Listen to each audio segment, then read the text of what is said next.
जय गुरु जी संगत जी, शुक्राना गुरु जी। वीडियो को प्यारा सा लाइक दीजिए, कमेंट बॉक्स में जय गुरु जी लिखकर नोटिफिकेशन बेल ज़रूर प्रेस करें। सत्संग को अंत तक ज़रूर पूरा सुने, क्योंकि गुरु जी कहते ने सत्संग करने वाले दा भी भला, सत्संग सुनने वाले दा भी भला। संगत जी, गुरु जी अपने बच्चों के कष्ट सत्संग सुनवा कर ही कटवा देते हैं, तो हमेशा आप सत्संग को पूरा सुने, अंत तक सुने, दिल से सुने, गुरु जी को याद करते हुए सुने। तो चलिए संगत जी, अब गुरु जी का मंत्र जाप करते हुए हम सत्संग का आरंभ करते हैं। ओम नमः शिवाय, शिव जी सदा सहाय। ओम नमः शिवाय, गुरु जी सदा सहाय। जय गुरु जी, शुक्राना गुरु जी, अनंतम अनंतम शुक्राना मेरे प्यारे गुरु जी। 23 में जुड़ी थी। शुरुआत यहाँ से हुई थी कि जून में मेरे और मेरे हस्बैंड की कुछ बातचीत बंद हो गई थी किसी वजह से, तो मैं बहुत परेशान थी। वो किसी तरह से मेरे से बात करने के लिए तैयार नहीं हो रहे थे। फिर मैंने अपनी एक फ्रेंड को गुरुजी के स्टेटस पे, रोज़ उसके स्टेटस पे गुरुजी के बड़े मंदिर की फ़ोटो शेयर करती थी। मैं रोज़ देखती थी और सोचती थी ये कौन से गुरुजी हैं, वो कहाँ हैं, कैसे हैं।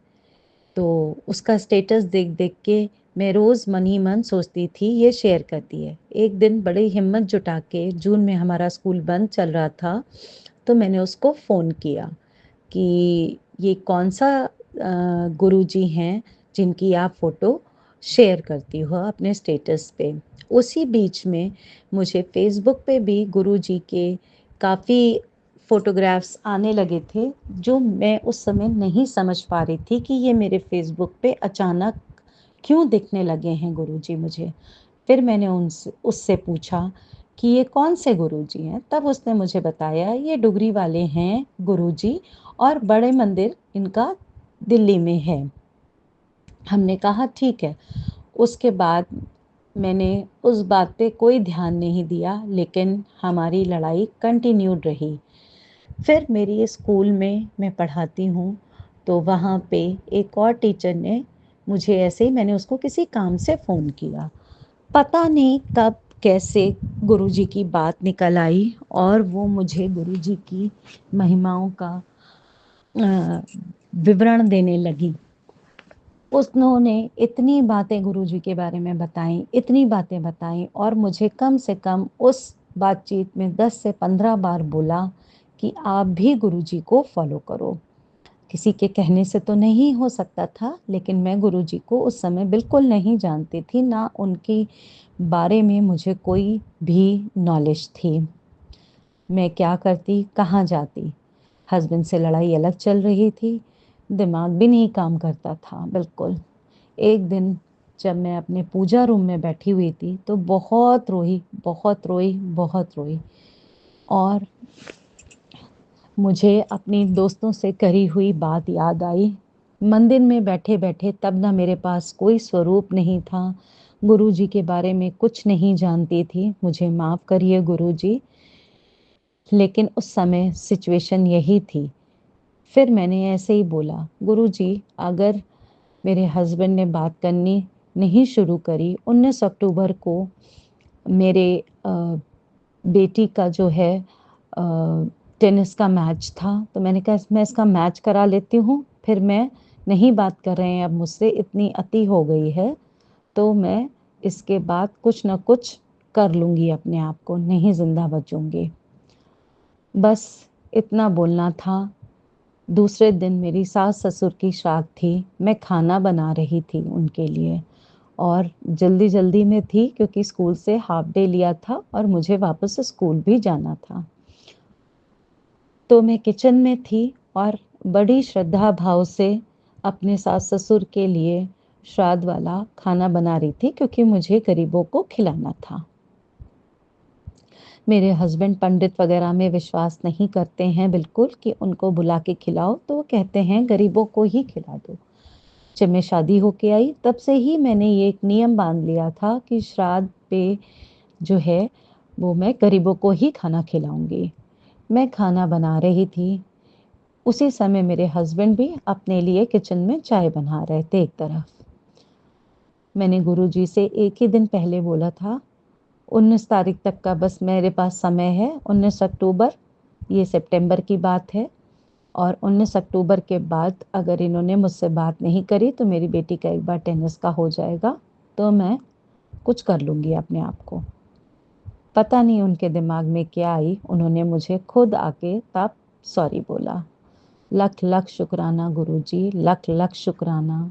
किन शब्दों में आपका शुक्राना करूं, अनंतम अनंतम शुक्राना गुरुजी, कि मेरे हस्बैंड ने खुद मुझे आके सॉरी बोला उस समय।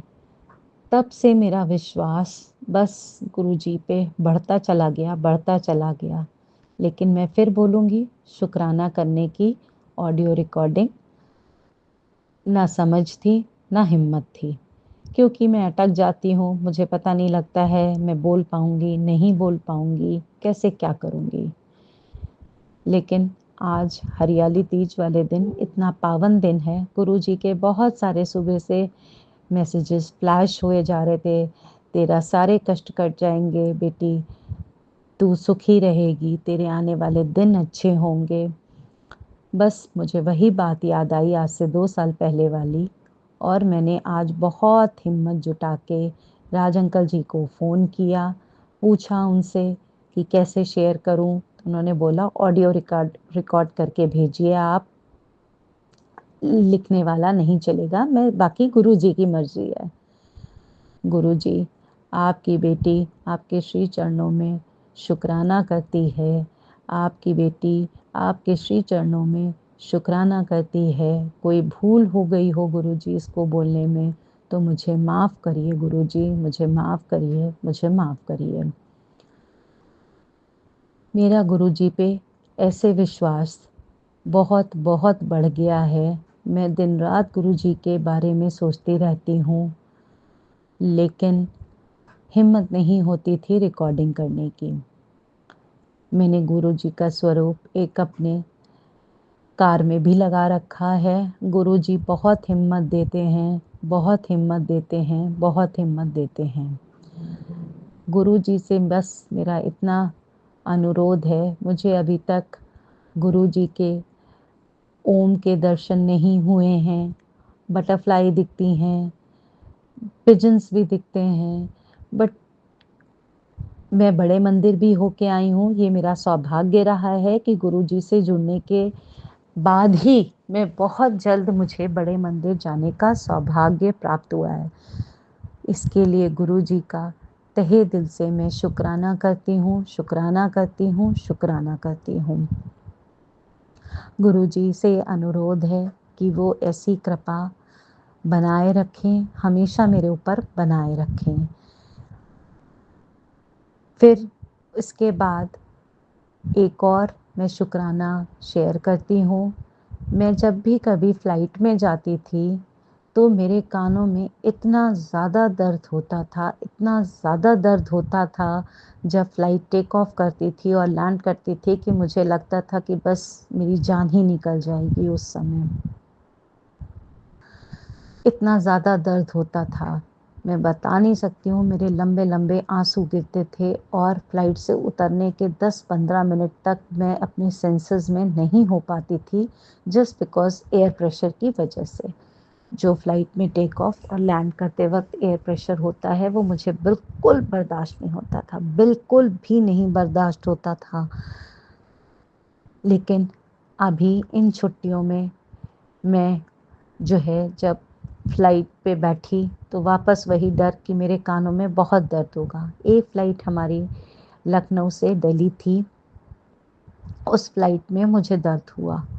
जब वहाँ से मैं ले के लिए हमने दूसरी फ़्लाइट पकड़ी तो बैठते ही मैंने जो है गुरुजी का नाम लिया। गुरुजी, सब लोग आराम से बैठे रहते हैं और शायद मुझे ऐसा लगता है कि सब आराम से बैठे हैं, लेकिन जो मेरा ये असहनीय दर्द है, जो इतना पेन होता है मुझे, जो इतना ज़्यादा पेन होता है मुझे, गुरुजी प्लीज़ बचा लीजिए। वो असहनीय होता है, बेरेबल नहीं होता है, बहुत ज़्यादा लगता है, मुझे लगता है मेरे कान फट जाएंगे। एंड आप विश्वास नहीं करेंगे, उस फ्लाइट में ना लैंड करते वक्त ना टेक ऑफ के वक्त मुझे दर्द ही नहीं हुआ। जब मैं सेम ऐसे ही प्रोसेस से जब वापस आई लेह से दिल्ली, दिल्ली से लखनऊ, मैंने बस गुरुजी का नाम लिया और बोला गुरुजी दर्द ना हो मुझे, वो ऐसा नहीं है। मुझे पता भी नहीं चला मैं कब लखनऊ पहुंच गई, बिना उस दर्द के 1.1% भी कहीं उस दर्द का नामो निशान नहीं था। लख लख शुक्राना गुरुजी, जिस फ्लाइट में बैठते वक्त मैं डरती थी, इस बार आपका नाम लेने मात्र से ही मुझे वो 0.1% भी दर्द नहीं हुआ, 0.1% भी दर्द नहीं हुआ गुरुजी। मुझे बस ऐसे ही अपनी शरण में रखिए। मैं हमेशा गुरुजी सच्चाई के रास्ते पे चलना चाहती हूँ, मेरा मार्गदर्शन करिए, मुझे सच्चाई के रास्ते पे चलने दीजिए। मुझे लोगों की सेवा दान करने में बहुत सुख प्राप्त होता है, मुझे वो हमेशा करना है गुरुजी। आप अपनी बस इतनी कृपा रखें कि मैं लोगों के लिए कुछ न कुछ करती रहूं और उनकी सेवा करती रहूं। मैं आपकी बहुत ज़्यादा सेवा नहीं कर पाती हूँ गुरुजी, लेकिन आपका नाम हमेशा जपती रहती हूँ। मैं जब भी सुबह उठती हूँ सबसे पहले फ़ोन लेके आपका या तो सत्संग लगाती हूँ या मंत्र जाप सुनती हूँ, लेकिन मेरे किचन में आपका हमेशा मंत्र जाप सुबह ज़रूर चलता है गुरुजी। हम लोग हिंदू हैं, बट मुझे पता नहीं कहाँ से कैसे मेरे अंदर से आत्मा बोली कि मैं गुरुवाणी सुनूं। कहाँ से वो चीज़ आई मुझे नहीं पता, और मैं सुबह वो भी सुनती हूँ गुरुजी, आपके शब्द सुनती हूँ, सब कुछ करती हूँ गुरुजी। बस आपके चरणों में रहना चाहती हूँ और शांति से रहना चाहती हूँ। मुझे अपनी शरण में ही रखना गुरुजी, मुझे अपनी शरण से कभी अलग मत करिएगा गुरुजी।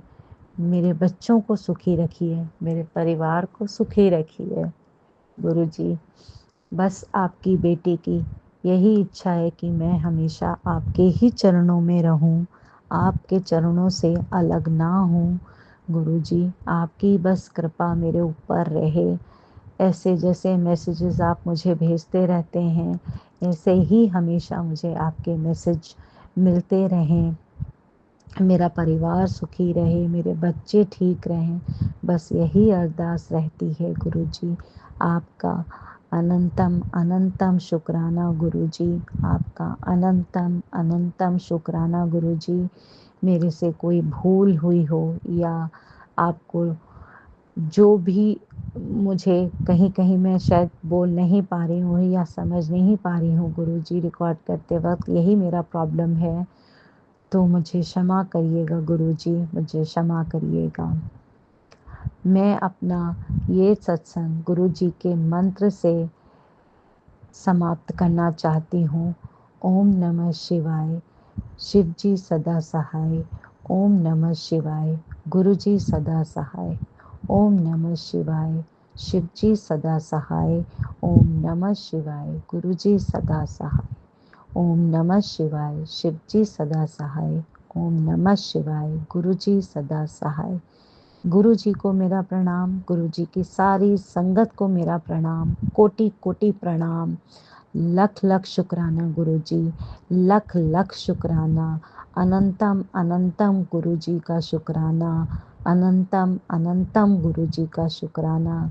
मेरे ऊपर नहीं, गुरु जी की कृपा सब पे ऐसे ही बरसती रहे। इस सावन के महीने में गुरु जी सबके घर में हरियाली दें गुरुजी, हरियाली दें, हरियाली दें। धन्यवाद गुरुजी, कोटि कोटि प्रणाम, शत शत नमन गुरुजी को, शत शत नमन, कोटि कोटि मेरा प्रणाम। धन्यवाद गुरुजी। जय गुरुजी, शुक्राना गुरुजी, अनंतम अनंतम शुक्राना गुरुजी। गुरुजी के चरणों में कोटि कोटि नमन, कोटि कोटि प्रणाम। सारे साथ संगत जी को जय गुरुजी। शुक्राना सत्संग अगर समय पर ना हो तो ये बात भी सच है कि गुरुजी की ब्लेसिंग्स नहीं मिलती, पूरी तरीके से कृपा नहीं हो पाती। गुरुजी वैसे बहुत प्रोटेक्ट करते हैं। अभी क्या हो गया था, जब बेटे पे संकट के इतने सत्संग आ रहे थे, तो देखो कोई ना कोई, जितना मर्जी आप प्रोटेक्ट करके अपने बच्चे को चलते हो, लेकिन हमसे गलती भी हो जाती है। और हम जितना मर्जी प्रोटेक्ट करने की कोशिश करें बच्चे को, अपने आप को, लेकिन कई बार होता है ना, बुद्धि काम ही नहीं करती। तो क्या होता है कि एक तो स्कूल से आते टाइम जैसे हम बच्चों को लेके आते हैं, कई बार ऑटो में शेयरिंग में 5 बच्चे बैठ जाते हैं, ऑटो वाला भी आगे तक हैंडल पे अपने स्टीयरिंग पे बच्चे को बिठा लेता है। तो बस मैं तो गुरुजी का ध्यान करके ही आती हूँ, क्योंकि मैं बैठती नहीं हूँ, मतलब सडन मैंने बस माइंड में मेरा क्लिक हुआ कि बैठना नहीं है, क्योंकि इतना कोई भी चलते चलते ऑटो में कोई भी साइड से गिर सकता है। तो अंग संग ही चल रहे होते हैं गुरुजी बहुत। तो मेरे माइंड में आया कि मुझे नहीं बैठना चाहिए अब, स्कूल की छुट्टी के टाइम बच्चे को ऐसे लेके ना खुद बैठना चाहिए ना बच्चे के साथ। फिर क्या होता है, एक बार मैं ऐसे ही बैठ के आती हूँ और जब मैं अपनी जगह पे उतरती हूँ तो एक लेडी गाड़ी में होती है और होंडा सिटी कार होती है, और गाड़ी बताओ उसको पीछे उसको ऑटो नज़र नहीं आ रहा, ठीक गाड़ी के पीछे ही ऑटो है, उससे ऑटो नज़र नहीं आ रहा। उसे जो पैसे लेने वाले वो होते हैं, खड़े होते हैं, चार्ज करने वाले होते हैं, पैसे टिकट काटते हैं, उनको वो नज़र नहीं आता। मतलब वो गाड़ी पीछे करती है, गाड़ी के पीछे मेरा बेटा ही होता है, और मेरा बेटा ही होता है। तो मेरा बेटा तो एकदम से साइड में छोटा सा भाग जाता है, साइड में दोबारा पीछे करते हैं, मतलब उसको हम शोर करते हैं, और दोबारा वो ऐसे करती, बैक करती है। तो मैं लड़ती हूँ फिर उससे, सॉरी सॉरी सॉरी सॉरी कहती रहती है बस वो। देखो अब देखो, एक जगह गाड़ी खड़ी है, पार्किंग जगह पे खड़ी है, लेकिन उसको बैक करना नहीं आ रहा, और वहाँ पार्किंग वाला खड़ा है। तो इतनी बड़ी सेफ्टी ये उस दिन मेरे साथ हुई थी कि जब गुरु महाराज ने बचाया, और शुक्राना करती हूँ प्रभु का बचाने के लिए। बताओ, मेरे को तो उस समय इतना गुस्सा आया कि मैंने कहा गुरुजी इतने संकट क्यों हैं, क्या बात है इतने संकट है। लेकिन ये हर चीज़ आप ब्लैक मैजिक इन सब में नहीं कर सकते। नहीं, ये कुछ चीज़ें दैवीय शक्तियाँ भी आपसे नाराज़ होती हैं तब भी आपके साथ होता है, और उसके बाद आपके एनवायरनमेंट में भी कुछ चीज़ें ऐसी होती हैं तब भी होता है। और कुछ बात ऐसे होते हैं कि कई बार जब सत्संग बैक टू बैक जो चल रहे होते हैं ना, नेगेटिव फॉर्म में भी, तो वो मैनिफेस्ट भी हो रहा होता है। ये तो मैंने आजमाया है, क्योंकि कई बार सत्संग सुनती हूँ तो लेडीज़ के नेगेटिव ही सत्संग आ रहे होते हैं, नेगेटिव ही सत्संग। एक होता है शुक्राना शेयर करना, तो कोई बात जैसे आप डिस्कस करके जब आप अपना एक्सपीरियंस बताते हो फिर आप शुक्राना करते हो, वो नहीं था। वो तो उसने पूरी प्रॉब्लम बता दी। मैंने तो वो सत्संग ही फिर बंद कर दिया। मैंने कहा कुछ सत्संग थोड़ी ना हुआ, ये तो बस पूरी इसने अपनी प्रॉब्लम बता दी। प्रॉब्लम बताने के लिए तो, और जिसने रिकॉर्ड करा है वो भी बहुत गलत करा है।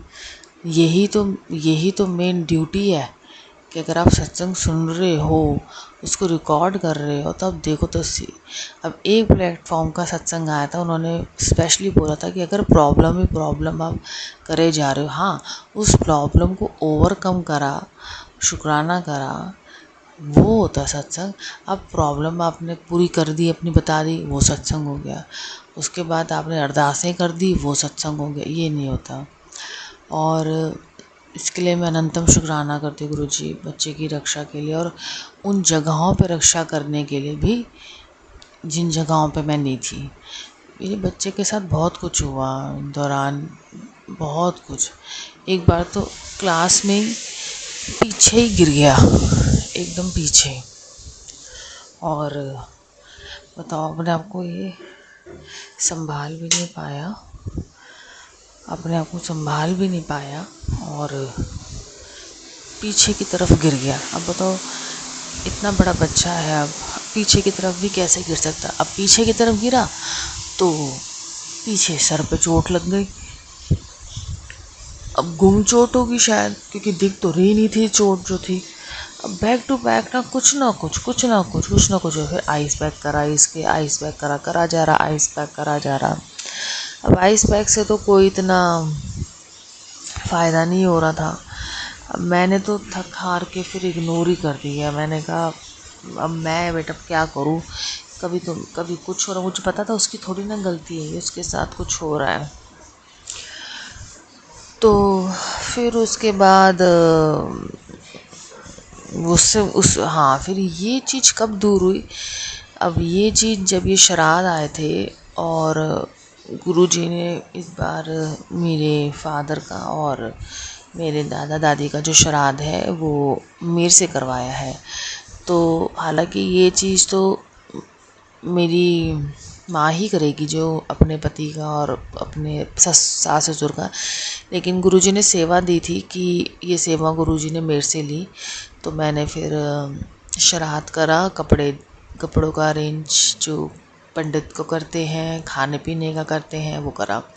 फिर गुरुजी ने मेरा डेली नित्य नियम करवा के मेरा मंदिर में जल चढ़वाया। वैसे भी गुरुजी ने एक नियम बनवाया है, सुबह नहा धो के और अपना मंदिर जाओ और अपना जल चढ़ाओ, क्योंकि इस 15-20 दिन में जो गुरुजी ने मंदिर की सेवा दी थी ना, मैं सत्संग नहीं सुनती थी फ़ोन पे। ज़्यादा ब्लॉक, मेरा दिमाग बहुत ब्लॉक हो चुका था, मतलब मैं एक तरीके से डिप्रेशन में ही हो गई थी। दिमाग मेरा काम करना बंद हो गया था। मैं इसमें किसी और चीज़ को नहीं बोलूँगी, बिल्कुल भी किसी और चीज़ को नहीं बोलूँगी, क्योंकि वो नेगेटिविटी हावी थी। क्योंकि देखो, हम सारा दिन सिर्फ एक एक्सपीरियंस सुन रहे हैं, सिर्फ और सिर्फ हम एक्सपीरियंस सुन रहे होते हैं, हम उसमें कोई मोटिवेशनल हम स्पीच नहीं सुन रहे होते। तो जाहिर सी बात है, जब आप मैनिफेस्टेशन तो आप सुनते ही हो, तो जब भी आप कुछ ऐसी चीज़ लगातार अगर आप कुछ ज्ञान की बात सुनोगे तो वो ज्ञान की बात दिमाग में चलती रहेगी, उससे रिलेटेड ही माइंड में थॉट्स आते रहेंगी, आपका कुछ सीखने का मन करेगा, आप उसमें बढ़ोगे। अब देखो, कहने को तो मैं गुरुजी 3 साल में जुड़ी हूँ, और इस 3 साल में मैं करियर में कहीं पे भी आगे नहीं बढ़ पाई, क्योंकि ये बात भी सच है कि मैंने अपने आप को बहुत ज़्यादा फ़ोन पे डिवोट कर दिया। मैंने अपना टाइम बहुत ज़्यादा सत्संग में डिवोट कर दिया। तो अब देखो, गुरुजी इतनी बड़ी शक्ति हैं, तो क्या वो मेरे को जब ज़ोर ज़बरदस्ती से गुरुजी जब कोई सेवा करवानी होती है, लेनी होती है, तो गुरुजी सब करवा देते हैं।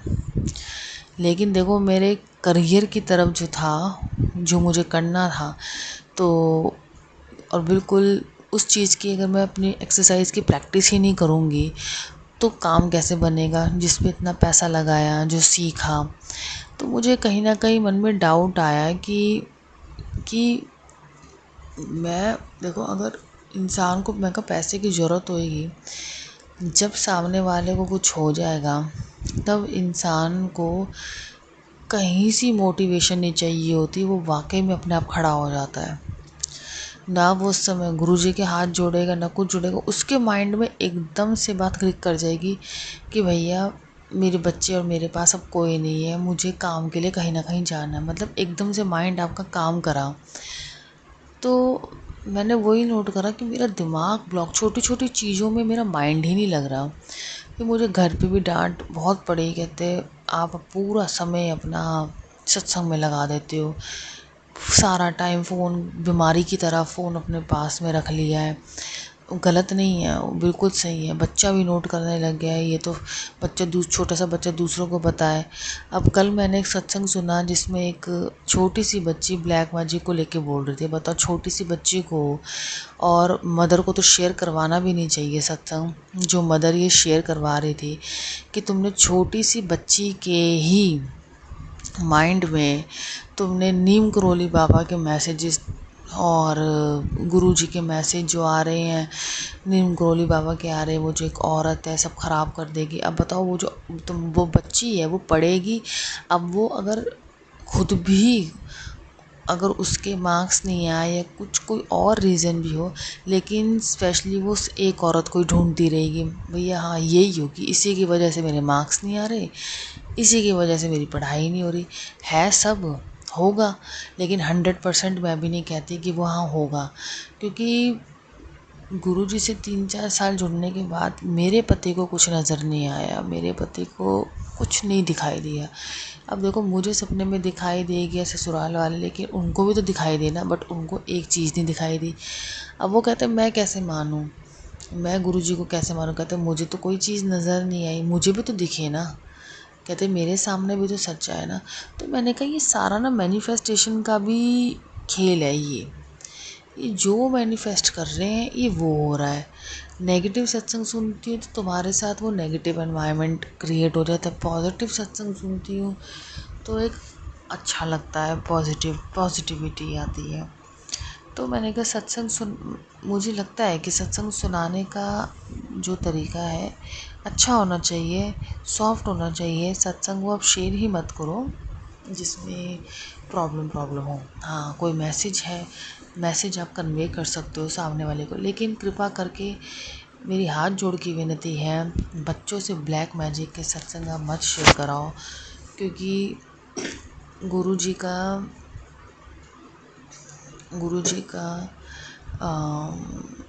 ये भी बहुत ज़्यादा इसमें भी वो चला गया है।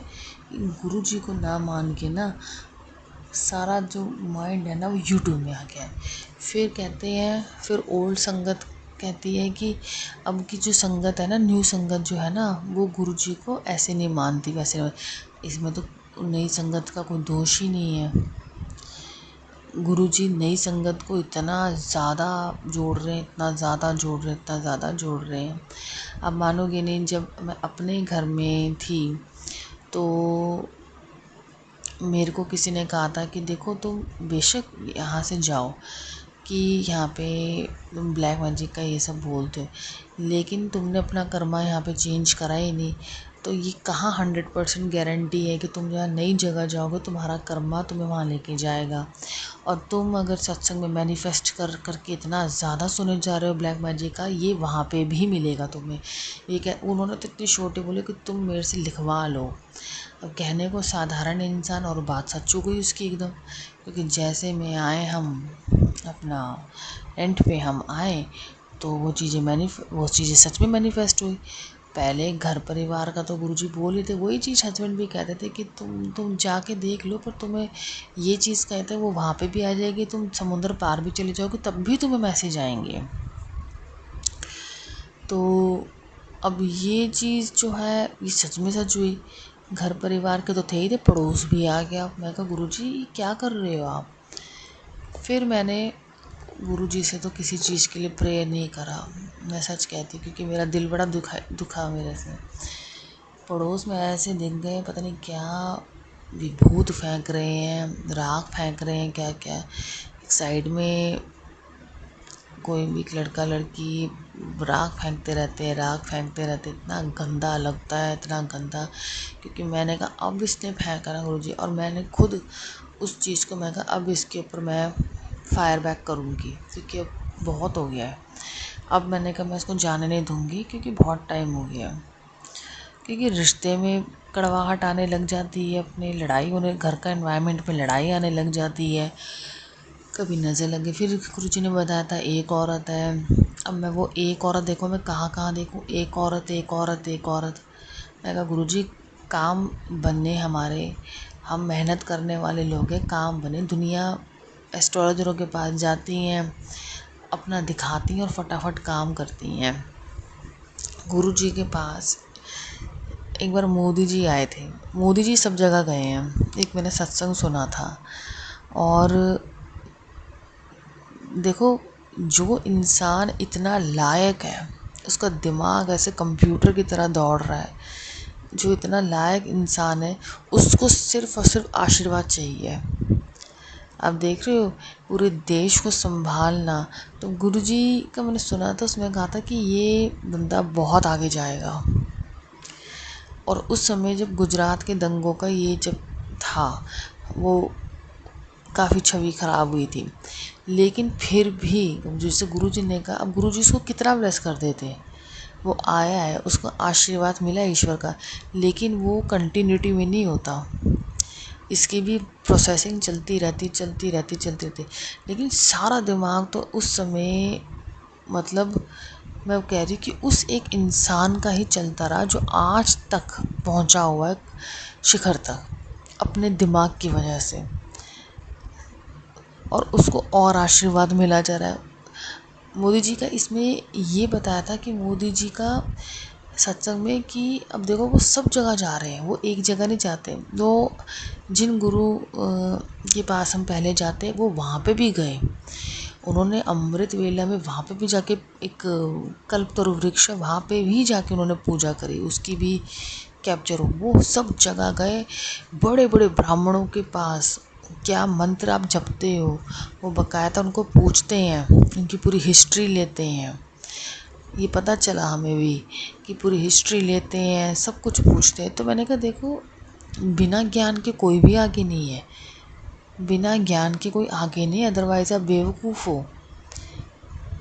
सामने वाला कितना ब्लेस कर देगा, सामने वाला ब्लेस तो पूरा कर रहा है, कृपा तो अपनी पूरी कर रहा है, लेकिन उसे देखो, उसने अपना भ्रमण जो है एक ही जगह पे नहीं कहीं स्थित छोड़ा, गुरुजी पे नहीं छोड़ा, उसने पूरा भ्रमण करा, पूरा ज्ञान लिया, पूरा सीखा। उसके बाद जाके उसने पूरा देश ही का नक्शा ही चेंज कर दिया। इतने बड़े बड़े लोगों से मिलना, हम लोग तो बस बैठे बैठे टीवी के आगे एक अपनी टिप्पणी दे देते हैं। तो वही सोच रही मैं, जब इन 15 दिनों के श्राद्ध में मैंने फिर सत्संग तो बिल्कुल नहीं सुने, मैंने पूरा फोकस अपना सुबह सुबह मंदिर जाने में बस जल अर्पण करा, सूर्य को जल अर्पण करा, और उसके बाद में अपने दिनचर्या के काम में लगी, अपने बच्चे की पढ़ाई में ध्यान दिया। मेरा बच्चा इन चीज़ों के पीछे बहुत निगलेक्ट, उसकी पढ़ाई हो गई, मेरे माइंड में नेगेटिविटी इतनी भर गई, मैं डिप्रेशन में ही हो गई। तो मैंने गुरुजी को बोल दिया, गुरुजी आपने कहा आपको मानो, मैं सिर्फ शुक्राना शेयर कर सकती हूँ गुरुजी, इतना ज़्यादा मैं अब नहीं सुनूंगी, क्योंकि मेरे 3 साल, अब गुरुजी अब 3 साल, मैंने कहा गुरुजी इसमें मेरे अंदर कोई भी परिवर्तन नहीं है, उल्टा मेरे से बैड कॉजेज़ भी बहुत हो जाते हैं। माइंड में अजीब अजीब से थॉट्स आते हैं, जैसे मेरा माइंड, मैंने कहा गुरुजी आप ही चला रहे हो, मैं किसी और को क्या, नहीं कोई कुछ नहीं है। मैंने कहा जिन्होंने करने थे उन्होंने किए हैं, और वो करने के बाद थक भी गए हैं, लेकिन जब तक मैं भी ज़िंदा हूँ ये मैसेज भी ये चलते रहेंगे, नो डाउट। आप खुद दिमाग लगाओ अपना, जब तक आप ज़िंदा हो आपको मैसेज कोई अलग नहीं आएगा, एक दिन आ जाएगा अलग, है ना, एक दिन अलग आ जाएगा, अगले दिन से फिर वही शुरू, या उसमें कोई ना कोई कहानी। इसका मतलब ये आप जो मैनिफेस्ट करने लग गए हो, या आपने जो मैनिफेस्ट का तरीका गुरुजी के सत्संग का इस तरीके से बन गया, तो वही होगा। फिर मैंने कहा अब मैं थोड़ा अपना रूटीन अब सारा चेंज करूँगी, और इस तरीके से तो नहीं होगा, क्योंकि गुरुजी तो मुझे भी कब से बोलते आ रहे हैं कि काम में तरक्की होगी, करोड़ों रुपए मिले। करोड़ों रुपए ऐसे कैसे आ जाएगा जब तक तुम मेहनत नहीं करोगे, और मेहनत कर रहे हैं तो वो टाइम लग रहा है, उस चीज़ को अचीव होने में टाइम लग रहा है, एकदम से वो चीज़ नहीं आ पा रही, है ना। तो बस यही है कि अपना अपने ऊपर ध्यान दीजिए। और अब जैसे मेरी मदर का सत्संग मैं भी ये शेयर करूँगी कि मेरी मदर की आँखों का इलाज जहाँ से मैंने करवाया था वहाँ पे भी गुरुजी का स्वरूप था। अब 3 बार उनकी आँखों में स्वेलिंग के इंजेक्शन लगे हैं। आई डोंट नो कि रेटिना में क्या प्रॉब्लम है कि स्वेलिंग में बार बार आई जा रही है।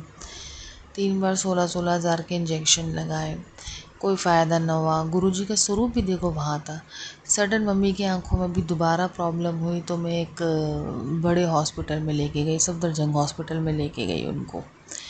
अब वहाँ पे क्या होता है, वहाँ पे डॉक्टर ने देखा सब कुछ। अब गुरुजी तो बस अंग संग ही थे उस समय भी।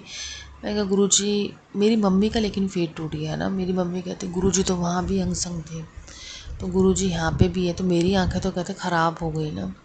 क्योंकि वो डॉक्टर ने बोला इंजेक्शन तो बोला लगेगा लेकिन कोई गारंटी नहीं है।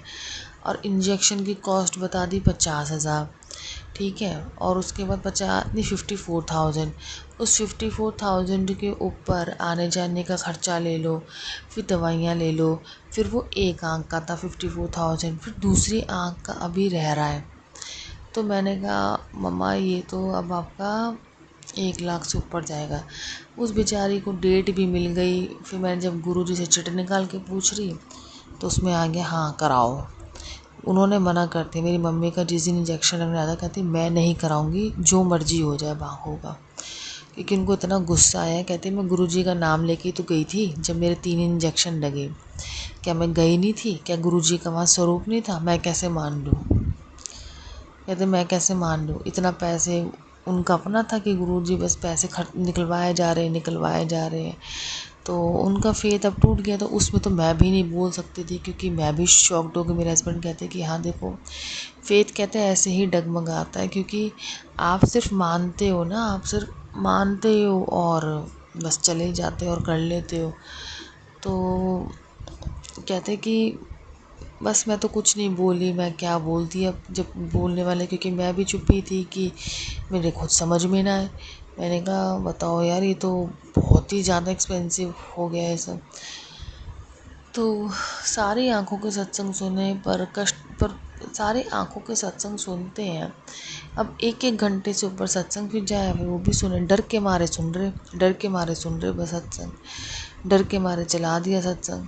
लेकिन दिमाग भी काम करना बंद कर गया और अपने आप को भी देखना बंद कर गया। बच्चे की पढ़ाई भी ख़राब, ऊपर से फिर भी आँखों में वही दर्द, फिर भी आँखों में वही पीड़ा, फिर भी आँखों में अनवांटेड प्रॉब्लम्स। अभी भी गुरुजी ने कहा शुक्राना शेयर कर दे। अब मैं शुक्राना गुरुजी का शेयर कर रही हूँ कि जब वो जैसे गुरुजी, अब मैं भी इसमें आंसर मेरे पास भी नहीं है, मेरे पास क्लैरिटी नहीं है। बाकी मैं अगले ने किसी एक ने बार बार ओटी में जाना इतना आसान नहीं होता। एक बार इंसान 3 बार आँखों में पट्टी लगवा के आया है, फिर अब सफदरजंग में गुरुजी ने भेज दिया वहाँ से दोबारा पट्टी। तो गुरुजी का आया मैं अपना इलाज करूँगा। मैं कहा गुरुजी मैं तो ऐसे पंचशील में भी गई थी, आपका नाम लेके मंत्र जाप इतना करा, तुम्हारा स्वरूप भी वहाँ, गाड़ी के पीछे भी तुम्हारा नाम।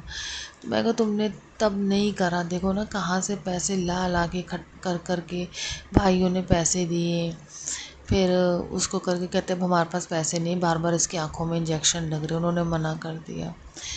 अच्छा भी मैंने कहा नहीं उनसे मत मांगना, बिल्कुल मत मांगना। तो बड़ा दुख हुआ। मैं कहा गुरुजी होप मैं ये शुक्राना सत्संग अब शेयर कर रही हूँ तो कृपा हो जाए आपकी कि उनकी आंखें भली स्वस्थ कर दीजिए गुरुजी की। मैं फिर उनकी आंखों का 100% सही होने का करूँगी। मेरी आंखों में भी पीड़ा की, जब से ये आंखों के सत्संग आया ना मेरी आंखों में भी कुछ नहीं था। और मेरी पेट में भी बहुत गंदगी का भी हाँ मैसेज जैसे आए थे, वो तो है ही गंदगी भरी हुई, पेट साफ़ कहाँ होते हैं। तो उसकी वजह से भी प्रॉब्लम। तो बस ये गुरुजी से रिक्वेस्ट करती हूँ कि सबसे पहले गुरुजी आप 1 बाय 1 चीज़ ठीक करते हो, मेरी मदर की आई सही कर दीजिए और मेरे बच्चे को प्रोटेक्ट करने के लिए और उसका जन्मदिन पे कृपा करने के लिए। और उसका जन्मदिन अच्छे से हो गया क्योंकि आपकी कृपा से, प्रभु की कृपा से उसका जन्मदिन अच्छा हो गया। बस गुरुजी कोई दैवीय शक्ति नाराज़ है, मैं इतना मानती हूँ। जिन्होंने करना था उन्होंने कर लिया। जब गुरुजी बोला है कि सब कुछ मैंने काट दिया है, जिन्होंने करना था कर लिया। तो अब उस चीज़ को मैं ज़्यादा नहीं अब वो सोचती। जब मैंने कहा करना था तो कर लिया, बस ठीक है। अब ये मैं कहीं कुछ दैवीय शक्तियाँ भी हैं जो नेगेटिव होती हैं, और कुछ सत्संग है जो सुन के नेगेटिविटी भी आती है। तो मैंने कहा बस एक ये रीज़न है।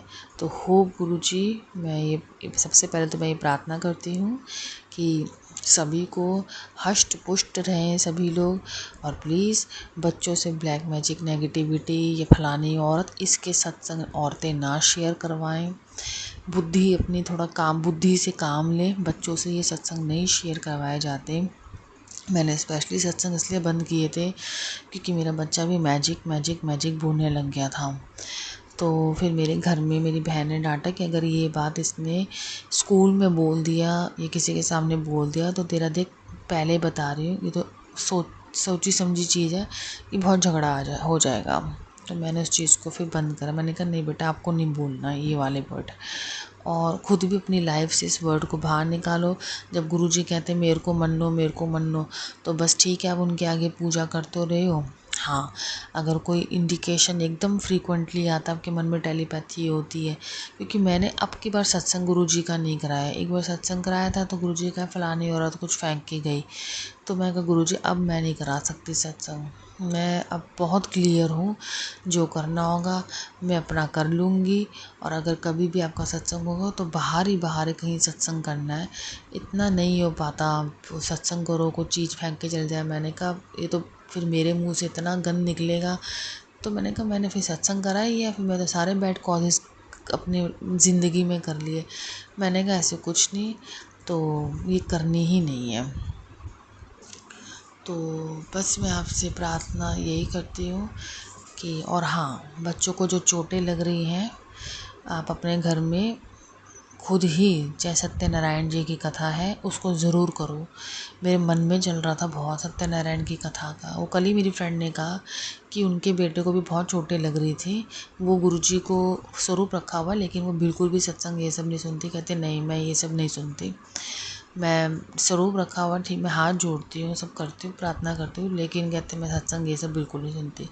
तो कहते मेरे बेटे को भी बहुत लग रही थी। फिर मैं पंडित जी के पास गई थी, उन्होंने हवन करा था और बच्चे का था कुछ, एक वर्ड उन्होंने लिया था उसमें, कहते वो बच्चे के लिए होता है। वो घर में उन्होंने आके हवन करा जिससे उसको चोटें लगना फिर बंद हुई। तो कहते उसको चोटें लगी बंद हुई, फिर कहते वो उसी का होता है। कहते मेरे बच्चे को भी बहुत चोटें लग रही थी नए घर में, जब हम आए थे शिफ्ट होके, तो कभी कुछ हो रहा था। तो कहते उसमें मैंने कहा होता क्या, कहते सत्यनारायण की कथा होती बस। तो चलो जो नहीं अफोर्ड कर सकता पंडित को बुला के सत्यनारायण की कथा, वो खुद भी कर सकता है सत्यनारायण की कथा। तभी शायद गुरुजी ने मेरे को श्राद्धों के टाइम डेली तुलसी पे जल, केले के पत्ते पे जल, ये सब करवाया है। तो मैं उसके लिए भगवान महेश, ब्रह्मा विष्णु महेश जी का शुक्राना करती हूँ। सभी दैवीय शक्तियों को शुक्राना करती हूँ। अपना आशीर्वाद बरसाओ, आप भी खुश रहो, ये मेरा वातावरण भी बहुत खुश रहे, मेरे वातावरण में भी शांति आए, मेरे वातावरण में भी सभी को सद्बुद्धि मिले, सभी के मार्गदर्शन अच्छे बने। और मैं यही प्रार्थना करूँगी और मेरा भी मार्गदर्शन हो। अनंतम अनंतम शुक्राना गुरुजी, अनंतम शुक्राना। जय गुरुजी।